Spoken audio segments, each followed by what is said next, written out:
My name is Silvia Hernandez Macalo, and I want to welcome all of you to Nido's backyard. I want to welcome the governor and the entire team behind me. And for those of you watching, I want to remind everybody to please continue supporting your local businesses. Thank you. I'm now going to pass it on to Jennifer. That's a declarative message. Yeah. That's a good message. I like it. Well done. Thanks for having me. Thank you so much. I'm Jennifer Barrera with the California Chamber of Commerce, and we are so happy to be here on behalf of the Chamber, on behalf of the entire business community. I want to thank the governor, legislators, elected officials who are here today for their leadership and partnership in putting together such an important package that the governor is going to sign here today. As we know, there are countless businesses throughout California like Nido's who have struggled as a result of this pandemic, who have met unprecedented challenges over the past 2 years. We've seen our businesses, both large and small, step up to the plate to protect their employees, to protect the communities in which they work in, and we are pleased about that. After all we have been through, there is good news today. The legislation that the governor is going to sign today has over $6 billion in economic relief for our businesses. With the legislation that's going to be signed today, businesses like Nido's will get a $500 million tax cut for restaurants and venues, $150 million in direct grants for small employers, and more importantly, a restoration of $5.5 billion in tax credits and tax deductions for employers throughout California to utilize immediately. This much-needed tax relief is not only essential for the immediate help of employers, but it also creates a pathway and lays the foundation for long-term economic recovery for our employers. This deal also includes an improved COVID sick leave policy for employees to utilize when they're sick or when their family members are sick. Through close discussions and negotiations, we believe this more limited and targeted policy removes some of the administrative challenges that employers faced during this unpredictability caused by the pandemic. And with lower infection rates, we are hopeful that the worst of this virus is behind us, that the need for this leave will continue to diminish as we continue to make progress in our fight against COVID. I want to thank the governor, the legislators again for this important action they are taking today, for the quick action. And with that, I'm going to welcome Champion for Oakland and the East Bay Supervisor Dave Brown. Thank you so much. Thank you. And today I really want to thank Governor Newsom for his leadership during the COVID pandemic. From the very beginning, he's been there for Californians, and he continues to do so. Paid sick leave for those who are COVID positive keeps our community safe and supports more rapid economic recovery. It just makes sense to do this. But it takes vision and tenacity to put together a plan and provide the funding to make it happen. Early in the pandemic, the late County Supervisor Wilma Chan, my former boss, created a program that provided stipends for COVID positive workers in our most impacted neighborhoods. These were workers who had to face the difficult decision of continuing to work and providing for their families or staying home and isolating for the protection of the community. The stipends worked. But we could not possibly serve workers throughout our county of 1.6 million residents. The governor's new program will do just that. To launch this new policy and allocate the needed resources, Governor Newsom forged an alliance with legislative leaders and employer organizations. As he has done countless times, the governor has put California residents first. Alameda County is grateful for this important program that will provide the needed support for workers during this latest surge and beyond. This policy is important for public health, it's important for the economy, and it's important for all of California. Thank you. At this time, it's my pleasure to introduce our incredible State Assemblywoman, Mia Bonta. Good morning, everyone. I am Assemblymember Mia Bonta, and I would like to welcome you to my district and my backyard, actually Nido's backyard here today. We got to hear from a wonderful small business that really represents the opportunity that we have with this new budget action. I'm very excited and thrilled and thankful to be a part of this incredible legislative achievement with my colleagues for public health and the administration in leading us in this way. This initiative is a product of a close partnership between the administration administration, legislature, and business and labor groups, and a big win for all groups involved. And let me tell you what kind of a difference it makes for us. In 20 to 21, more than 94% of our businesses here in Oakland, Alameda, and San Leandro have been small businesses, and nearly 9 out of 10 of them have been ones who have stood independently and alone. And with this budget action, we're letting them know that they are no longer alone, that the state of California is here with us, that the governor is here with them every single day, and that the legislature is standing behind them. And we know that without the ability to offer paid sick leave and take paid sick leave, regardless of our guidelines or the CDC guidelines, sick workers cannot show up to work. And now they have the ability to do that, which means workers are able to work, businesses are able to thrive, and our community is able to build back even amidst the COVID pandemic as we continue to face that. And with that, I would like to introduce my wonderful colleague, State Senator Nancy Skinner. Thank you very much, Assemblymember Bonta. I'm Nancy Skinner, State Senator, also representing this area, and Chair of the Senate's Budget Committee. And I want to just thank Sylvia and her family for this wonderfully welcoming and delicious restaurant, Nito's Backyard, which I have spent many a great afternoon in. We know how hard our restaurants have struggled in the pandemic, but as you can see, just looking around, what an incredibly welcoming space that she and her family have made this Nito's Backyard so that all of us can enjoy great food and be comfortable. SB 114, a budget bill, and the other bills that will be signed today represents really excellent work between our governor and his administration, the legislature, our businesses, our labor groups, and workers. It's a big win for all who are involved. And as paid sick leave gets debated across the nation, because the paid sick leave that the federal government provided expired, California is doing the right thing. California is acting, and we're getting it done. Because none of us need to have any worker show up to work and be sick. Because we are trying to end this pandemic. And the way that we end it is to stop the spread of COVID. So allowing our good workers to be able to stay home when they need to be able to make an appointment to get that vaccination or that booster, and to be able to get their kids vaccinated, or to be able to stay home with their kids if their kids get sick. That's the way we protect the public health. And I want to thank Governor Newsom for always putting our public health first. And for, as a result, California, in terms of the large states, has one of the lowest per capita death rates. Even though the pandemic, we have high death rates, unfortunately, still right now in California, but compared to other states, the incredible good precautions we've taken have helped lessen that. And that's why we're continuing to do this. So SB 114 provides up to 80 hours of COVID-19 supplemental paid sick leave to our workers.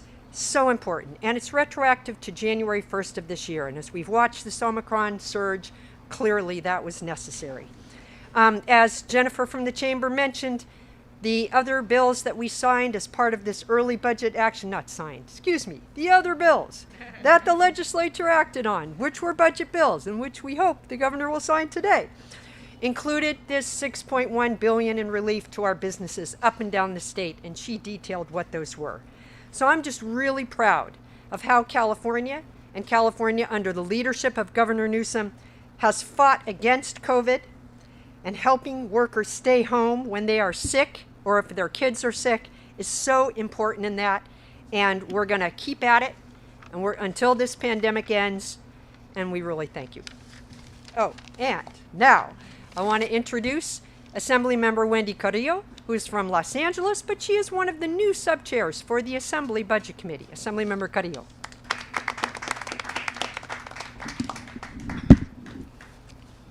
Good morning. It is so great to join you all here today to celebrate the signing of the extension of COVID-19 paid sick leave.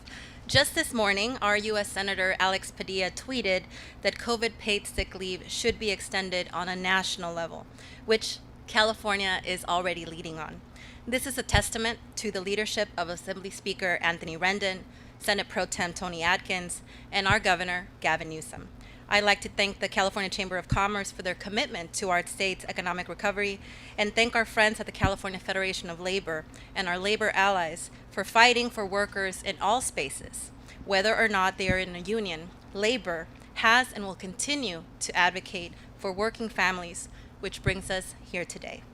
This deal includes a $6.1 billion business relief package, which Senator Skinner spoke on, including a $500 million tax cut for restaurants and venues, $150 million in direct grants for businesses, and $5.5 billion in tax credits and deductions to spur innovation.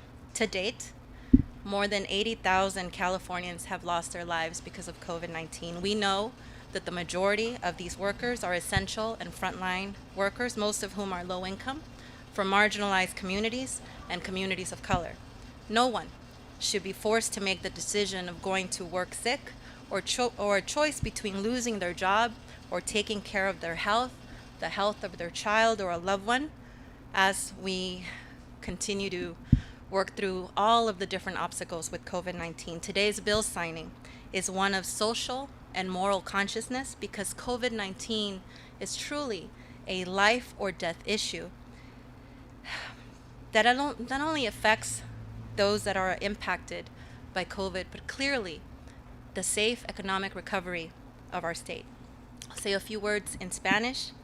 Buenos días, es una gran emoción estar aquí con ustedes hoy para celebrar la firma de la extensión de la ley para poder recuperar el pago sobre COVID-19. Justo esta mañana, nuestro senador Alex Padilla en las redes sociales anunció la importancia de esta ley a través del país. Esto es un testimonio del liderazgo del presidente de la Asamblea, Anthony Rendon, el presidente del Senado, la presidenta del Senado, Toni Atkins, y nuestro gobernador, Gavin Newsom. Me gustaría agradecer la Cámara de Comercio de California por su compromiso hacia la recuperación de la economía de nuestro estado, y agradecer también a nuestros amigos en la Federación Laboral de California y nuestros aliados por luchar por los trabajadores en cualquier espacio, aunque tengan o no sean parte de un sindicato. El labor y las uniones siempre están defendiendo a los trabajadores a través de este estado. Este acuerdo incluye un paquete que ayuda a más de $6 billones para apoyar a nuestras empresas, que incluye reducciones de taxes estatales y bastantes recursos para poder recuperar nuestra economía. A esta fecha, más de 80,000 personas han perdido sus vidas en nuestro estado. Sabemos que la mayoría de estas personas son trabajadoras esenciales y de primera línea, la mayoría cuales vienen de recursos bajos, de comunidades marginadas y comunidades de color. Nadie debería de tener la opción de trabajar enfermo o perder la oportunidad de ingresos para poder pagar la renta o poder pagar la comida de su familia. La firma de esta ley de hoy es una conciencia social y moral para poder proteger a todos los trabajadores de nuestro estado y poder también proteger las comunidades a través de este estado y las familias que necesitan apoyo. And with that, I just want to say thank you, and I want to introduce our great governor, Gavin Newsom. Thank you. Thank you, Assemblymember. And I want to just thank everybody assembled behind me. Nitos, thank you very much for opening up today.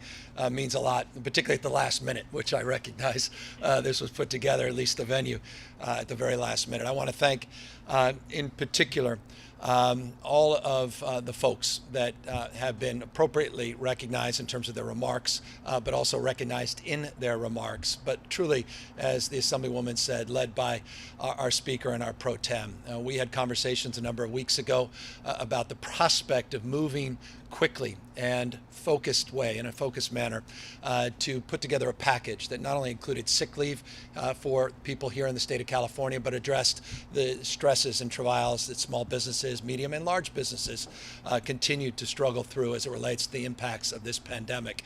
We were able to agree on the parameters of that, and quite literally within weeks, here we are with the opportunity now to sign this legislation. That would not have happened without their assertive leadership, without the extraordinary leadership and support of Assemblywoman Carrillo, who's long been a champion of paid sick leave, the advocacy and support of Assemblywoman Bonta and her strong advocacy, particularly for small businesses, as well as for the work that we're advancing relating to the health and public safety of our residents. And of course, the chair of the Senate Budget Committee, Senator Skinner, who's very familiar to many events like this, as we have participated in partnership over the course of last year on making many similar announcements supporting not only public health, but also supporting the health of our small businesses.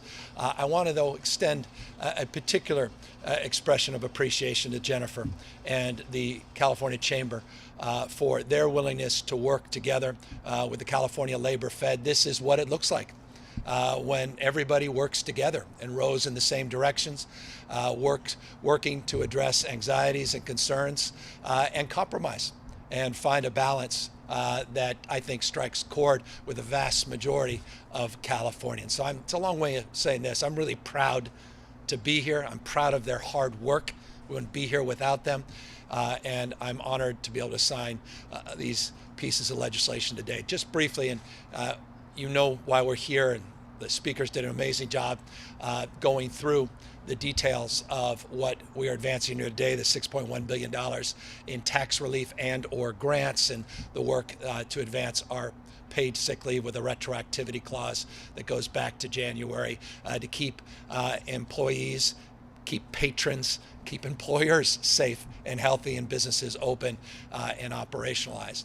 But I want to make a point that's important to underscore. That $6.1 billion, that's on top of what we did just a few months ago. It wasn't that long ago. We did a $6.2 billion tax relief for small businesses. It wasn't that long ago. We put aside $4 billion additional money for grants, not loans, not tax credits, grants to small businesses. And I think it's important to highlight, it's one thing to talk about these things. How are we doing? And I want folks to know that $3.56 billion, $3.560 billion has been distributed to over 311,000 businesses in this state through that grant program. The $4 billion is fully encumbered. And the reason they referenced, and you heard it from a number of speakers, the additional $150 million of grants, not tax credits, is that's the number of businesses and the amount of money that is outstanding based upon the applications that came in. That $150 million will provide relief for what we estimate to be about 13,500 additional businesses that were left out of that first $4 billion round that will be able to advance that relief in a very short order. So I'm just really proud of the work we've done together in this space. We started relatively modestly. Seems like a year and a half ago with $500 million. We had another 200. We built on that, a few billion more, working with the legislative leadership. And here we are, $4+ billion of grants, adding another $150 million today. In addition to these tax credits, conformity, issues around venues, large and small, and yes, restaurant revitalization loans that came from the federal government and grants that now will have that tax conformity, which, trust me, is very important to businesses like this. We continue to enjoy remarkable growth in this state. Just shy of 26% of America's jobs came out of the state of California in December. The latest jobs report. We look forward to seeing how well California is doing in a week or two. We have Dee Dee Myers here who runs GoBiz. We're always eager to get from her first the California jobs total. It's usually lagging about a couple weeks, but the last numbers that came out, 26% of America's jobs coming out of the state of California, 3.2% above our pre-pandemic GDP. Just consider the U.S. is 1.4% above its pre-pandemic GDP. California is at 3.2%, 2 times that of states like Texas. I'm just making that point. And I'm making this deeper point of how proud we are of businesses large and small, their resiliency, their grit, their determination. That is not because of Sacramento that we lay claim to that status. That's because of small businessmen and women that put everything on the line for new beginnings, for creating the magical moments that they create every single day and night in venues like this, but create opportunities and jobs and revenue that allow California to grow and prosper and continue to lead the nation in so many categories. So again, expression of gratitude to the job creators, the entrepreneurs, the innovators, the folks that again are out there taking risks every single day that define the best of our state. But again, businesses cannot thrive in a world that's failing. And that's why sick leave is foundational. Keeping people healthy, keeping patrons safe is so important. And that's why I'm proud these two things came together in this early action. We didn't wait till June, July. Early action here in the first week of February to advance this cause. I know that a number of you are here for perhaps other causes and have questions, but with that, let's take the moment to sign these bills and then go to the Q&A. But I want to ask that those that are responsible come around. All right. Perfunctory. I know these shots. What we got? How many? A lot of bills. All right. Well, we'll just start signing, and then I'll start handing them randomly.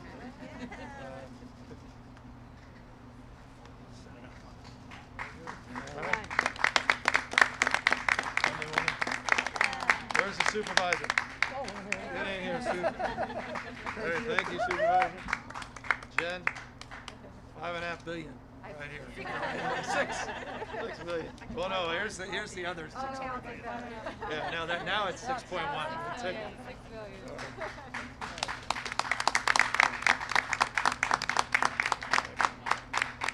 All right,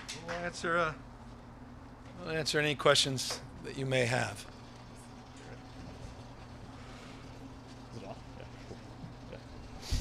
Good morning, Governor Newsom. Morning. This is Ryan Curry with ABC 7 News. I want to ask you about the mask mandate coming up. Yeah. We've already seen some Bay Area counties announce they're going in line with the state with their decision to also lift the mandate, but Santa Clara County deciding to keep theirs. I want to ask you, in communities close-knit like the Bay Area, would you rather see them work to close in line and together or separate with this? And also, how do you think lifting the mandate as well as this, what you're signing today, is going to help these businesses recover faster? We've seen about a 75% reduction since our peak. We were at 152,000 cases on January 4th, and this is an interesting data point. On January 4th, not that long ago, 152,000 cases were reported. We are averaging in the last 7 days 32,000 cases. 152,000, January 4th. A month or so later, averaging the last 7 days 32,000 cases. We've seen significant decompression in our hospitals, down from peak of over 15,000 COVID positive patients to about 10,000 today. ICUs about 2,000 today. Substantial decompression in the ICUs as well. We're moving in the right direction. We've made tremendous progress, and that progress is exampled all across the state of California, but not equally. And as a consequence of that, in consideration of such, California has always established itself from the bottom up. One size does not fit all. We have basic mandates in terms of minimum expectations, but we allow local control. We allow local decisions to be made, and for no other reason than this state's larger than 21 state populations combined. I saw a map the other day of just LA County. The Assemblywoman will appreciate that, in red, and showed all the states in America that had smaller populations than the one dot in LA County, which was the overwhelming majority of American states. And that gives you a perspective of our approach. That map really, symbolized and substantively, I think, exampled why we make decisions with local considerations in mind.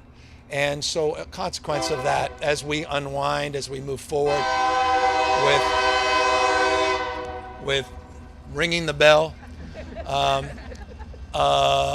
as it relates to moving yet through another phase of this pandemic, we do so mindful that each county, local health officers, based on local conditions, will make determinations for themselves. Your question, though, is a thoughtful question. As it relates to regions rising together and organized constructs, we have remarkable relationships, not just through the state, but the regions do themselves with local health officers working on a daily basis, local elected officials as well. And we recognize those jurisdictional boundaries as it relates to public health, and the epidemiology of these diseases require that kind of collaboration and spirit. But I think broadly, we're moving in a direction that will be embraced by the vast majority of cities and counties in this state over the coming weeks. The state had a 30-day mandate for mask wearing that we announced on December 13th and was in effect on December 15th through January 15th. We extended it for another month.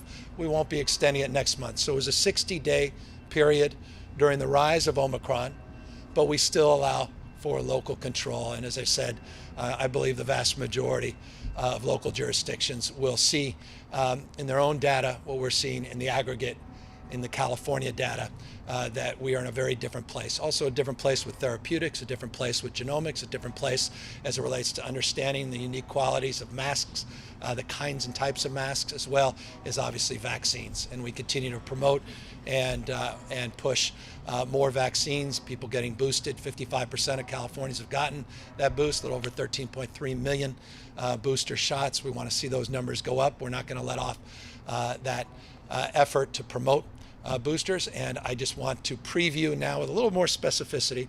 We will be putting out next week. I've been previewing this last month because we've been working on it for more than a month, our endemic plan.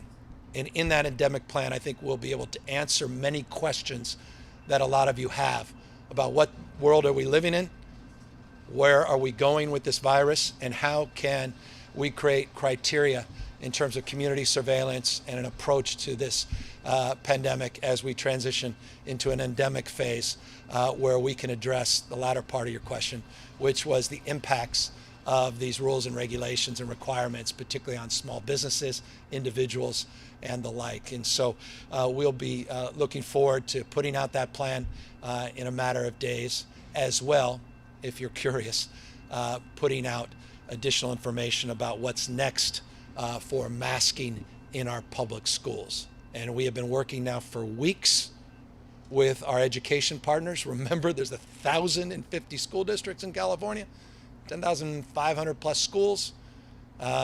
Everybody has strong opinions, local boards and superintendents, county, and the like. And we are getting closer and closer to making public an announcement on mask wearing in our public schools. And no one looks forward to that more than I do. And hopefully in a matter of days, we'll be putting that out. Good morning, Governor. Hannah Wiley with the LA Times. I'm going to ask a bit more on that, though, because the universal statewide mask mandate, like you said, expires February 15th. There's tremendous progress. You mentioned local control. So at what point will the state lift its school mask mandate? But can you specifically outline what factors you're looking for in making that decision? So I think in many ways, those factors will be answered as we relates to putting out our detailed plan. But I think the fundamental factor that goes to your question, and the reason why we are continuing to work with our local education partners, is the vaccination rates in our schools are substantially lower than they are for adults. Let me give you a specific proof point. We're over 92% of 18-year-olds plus receiving at least one dose. We're less than 28%, I believe. Quote me, but verify. I think we're at 27.5% this morning in 5 to 11-year-olds receiving their vaccines. And so that's substantially smaller percentage of our 5 to 11-year-olds. And that's why we continue to work with those local health officers and local superintendents, county superintendents, school boards, and leaders within the system, and try to address their concerns as it relates to community spread, as it relates to what they anticipate experiencing once those mask requirements are removed. So, as I said, we're a matter of days away from putting out that updated recommendation. We continue to allow local control, as again we have done since the beginning of this pandemic, and then we'll be putting out detailed strategies of what we're looking for moving forward as it relates to community spread measurements and what the endemic strategy looks like, which I think will begin to answer many of the questions that you have. Hi, this is Victoria Colliver with Politica. Thank you, Governor, for taking time to answer questions. Hear me.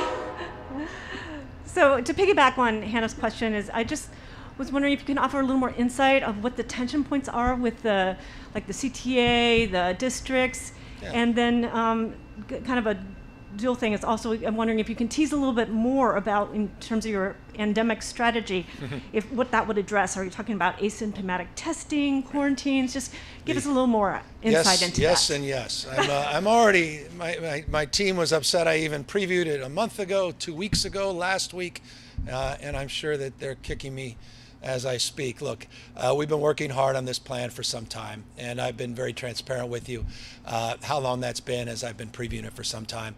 We've been working with national experts, not just local and state experts. It's a reflective plan in many respects. We're looking back at the last 2 years, what worked, what didn't, what we've all learned, the journey we've been on together. I don't want to oversell it. I mean, it's not a prescriptive plan in every way, shape, or form. In fact, in many ways, it reflects the moment we're in, which is iterative, and allows for the kind of flexibility of thinking that is incumbent upon all of us as it relates to dealing with any endemic, particularly one as stubborn and circulinear as COVID. And as it relates to that plan, again, next week we'll be putting it out, and we'll have the whole health team there at that presentation answering questions about what's next across the spectrum. You mentioned a dozen plus other considerations as it relates to what we will look to in terms of guideposts and measurements and considerations to address any subsequent surges and new variants as it relates to this disease.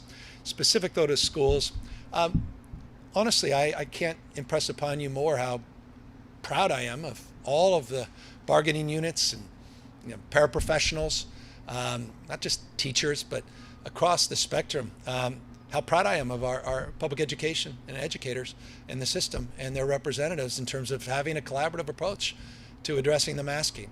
I mean, it was just a few weeks ago, recall, we were pushing back against the temptation you saw expressed in places like Chicago to shut down schools because we wanted to keep them open for in-person instruction, and we held strong.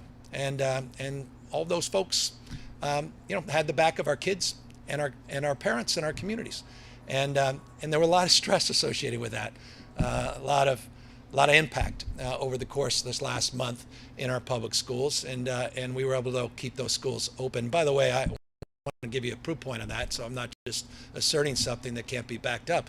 We have 12% of the nation's students, roughly 1% of the school closures. So California outperformed the vast majority of states in terms of keeping those schools open because we worked not as sparring partners, but collaborative working partners with these representative groups. And so we're doing the same thing as it relates to the masking. They just asked for a little bit more time, and I think that's responsible, and I respect that. But we also are in date with destiny. We recognize that we want to turn the page on status quo, and so we've been previewing that. And as I said, I expect within the next few days, I don't want to overstate, Monday maybe, at the outset, that we will be putting out details about what we will be looking forward to as it relates to school and mask wearing. Governor Greg Lee from KTVU. A quick question for you related to the COVID-19 extended sick leave. Part of the concern was about... Thank you for the question. Part of the concern I'm was almost, this is a disequilibrium moment for me on topics. The cost on business owners. Do you anticipate that these grants and things that we spoke of are enough to cover the cost for business owners, or do you anticipate some relief in the June budget? Well, I'm a business owner, and so I know a thing or two about this topic. I mean, look, we've done a lot. We've done mainstream hiring tax credit, $1,000 tax credit for new employees. We've been waiving licensing fees, including for this business, for 2 years, the ABC licensing fees, which is not an insignificant amount of money. We help with sales tax. We help with delaying filing on other taxes, including state income taxes. We've been trying to do a lot to support these small businesses. But your question's the right question. Is it enough? If it's not, we're going to do more. And I have all the confidence in the world. I mentioned a moment ago, we started with $500 million. We added another $1 billion as it relates to the grants, and we realized it wasn't enough. But the legislature moved quickly. To their credit, they're very in tune because they're in every one of these communities. And these businesses are the anchor to those communities. In fact, that's what defines community, is a place where we can come together across our differences and we find those magical moments and those commonalities and the serendipity that is life. And you may even find your future husband or wife at a venue like this. The point being, it is life, and these are the lifebloods of community. And so there's no convincing or coercing this legislature, quite the contrary, in helping our small businesses. And I would expect, as needs present themselves, we will indeed do more. Hi, Governor. Shomick from the Bay Area News Group. This is the final question. One of the counties here in the Bay Area, Contra Costa, just ended a requirement for businesses to check for vaccination proof, namely because, as health officials said, 2 doses no longer constitutes full vaccination. Do you see there being a future where businesses or even counties require checks for booster doses? Do you see that as a sustainable path forward? Yeah, I mean, it's an open-ended question. It's an interesting question. And I can't, one thing I've learned in a state is this large, 476 plus cities, 58 different counties. Supervisor Brown has a lot of different colleagues of different points of view just on this county board, let alone city councils and the like. There are different points of view, different approaches and in terms of the specific question that you posed. So I would anticipate that there may be different versions along the lines you've suggested. Look, the bottom line for us, though, is to continue to encourage people to get boosted, to continue to make the point that the boosters are critical. And we've discovered that as an essential part of our strategy to mitigate the impacts of this Omicron surge. We know that the impacts of getting COVID, if you've been boosted, are substantially modified and mitigated as a consequence. And so I cannot impress upon people more that just because we're moving and turning the page on mask wearing, that this disease is behind us. Quite the contrary. I've said it over and over and again. I started and ended last year by saying the word of the year is humility. We start 2022 with that word top of mind. We are humbled in the face of this disease in all its forms and manifestations, mindful that it is not extinguished, it's not yet behind us, mindful we still have a lot of work to do to convince people that they should still get vaccinated, let alone boosted. I'll just close on that. This last 7 days, about 700,000 shots been administered, meaning vaccine shots have been administered in the state. That's not insignificant, but it's not where we want to be. We still have work to do. And so one of the things, a bit more of a preview into next week's thinking in our new endemic plan, is really laying out a strategy to continue to educate, continue to be mindful always. And there's no greater leaders than the 3 assembled here, 4 assembled on the issue of equity, that we still have a lot of work to do to close those equity gaps and meet people where they are and deal, yes, in closing, with not just misinformation, but the overt disinformation that continues to be perpetuated, you know who you are, by individuals, organizations, networks in this country that continue to put people's lives at risk, and businesses at risk as well, that look forward in closing to this disease and pandemic being behind us once and for all. I'm grateful for the people behind me, and we're thankful for all of you for being here as well behind the cameras. Thanks for having us today.